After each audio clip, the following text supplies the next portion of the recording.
Was the Southern Poverty Law Center fighting extremism or investing in it? If you haven't heard, the SPLC, a group that spent decades branding everyone on the right as an extremist, is now being accused of funding actual extremists. Yeah, think of it like this. Your doctor puts you on a diet, but there's an all-you-can-eat buffet in their waiting room. It's a bigger contradiction than John Thune still calling himself a Republican. Well, I'm not going to leave you alone. I want you to get back. So what's the deal? The Department of Justice hit the SPLC with a few charges: wire fraud, bank fraud, and money laundering. My God, where's the RICO Act just to finish it all off?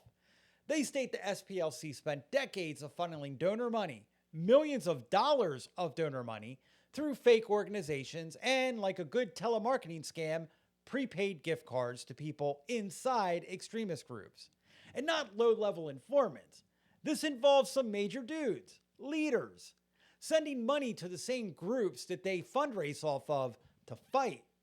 That is some truly crazy shit. Imagine if you were a donor to the SPLC. You think you're doing the right thing, feeling good, sending some money and being like, I'm going to stop some Klan fuckers today. And here, the SPLC was giving your money to the Klan. Maybe they hooked them up with some gift cards to the Pottery Barn so they can buy some nice white sheets or something. It's absurd, the hypocrisy in this group. This is a problem. Like, the DOJ isn't going to make up some charges out of thin air to prosecute someone or some group, right? I mean, that only happened in the last administration, didn't it? Look, all conspiracies aside, this isn't some oopsies, we kind of paid an informant, our bad. Now, they were funding these groups while misleading donors, banks, and the public about what these funds were being used for. If this is true, the SPLC manufactured the extremism they claim to be fighting. It's a little infuriating, right? Like, this is the same group that has a hit list of conservatives on their website, like PragerU, Matt Walsh, and more. However, the whole time they're funding actual hate mongers. More than infuriating, it's dangerous.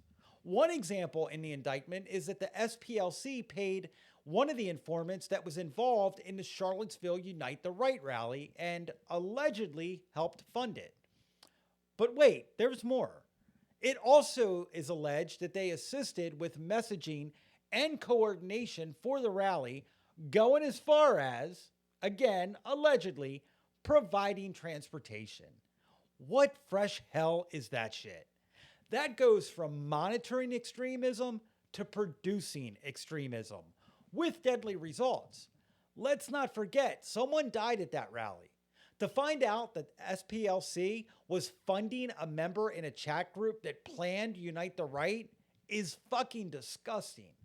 On top of that, this is the same rally that caused the Very Fine People hoax. You know, where the media made it look like Trump was supporting the North Face Nazis. Wow. Look at these guys. If doctors brought out black khakis with a red trim, it would sell like hotcakes. Now, of course, the SPLC has defended themselves. Right on cue, they are saying that this is political retaliation. But it wasn't Trump and the DOJ that brought this fraud to light. It was internal audits. The DOJ just decided to pursue it once it was brought up. But even these payments aren't being disputed by the SPLC. They are defending their actions, stating payments were part of a long-standing informant program that helped prevent violence. Okay, well, how did that work out? Car just plowed through hundreds of people downtown Charlottesville. I mean, is anyone buying that? When you wire money to the imperial wizard of the KKK, I'm not quite buying that he's an informant. Also, some of the people getting paid by the SPLC were profiled on their hate watch and extremist file sections of their website so they can fundraise off of them. I swear to Christ, this is all a simulation and the Matrix is just really fucking with us right now. Also, Todd Blanche is an untrustworthy dickhead. And well, Cash's clusterfuck with the Epstein files makes him look like a complete jackass. However, this all seems pretty fishy.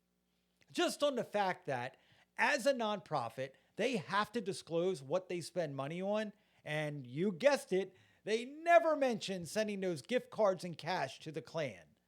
Well, I hate to agree with Blanche, but That's fraud. The SPLC is also using a pretty unique defense. They were scared, justifying paying informants as a way to protect themselves from the people threatening them. The real problem here is that outrage has become a business model, and activism is an industry, and that industry is booming. Now, I've always been suspicious of groups that depend on something surviving in order for them to survive themselves. They'll never totally want to eliminate hate because they would put themselves right out of work. So this is a byproduct of that. These groups need the monster to stay alive. Instead of fighting the problem, they begin to nurture the problem because they've gotten too big to win at their mission statement. They become less about solving the problem and more about managing it. They don't want to put the fire out. They want it controlled because the fire pays bills. And on that note, let me know your thoughts in the comments. What side do you fall on? SPLC, DOJ, or is it all just BS? Press the buttons to like and subscribe, and until we meet again, live unrepentant. You've got to say, I'm a human being. God damn it. My life has value.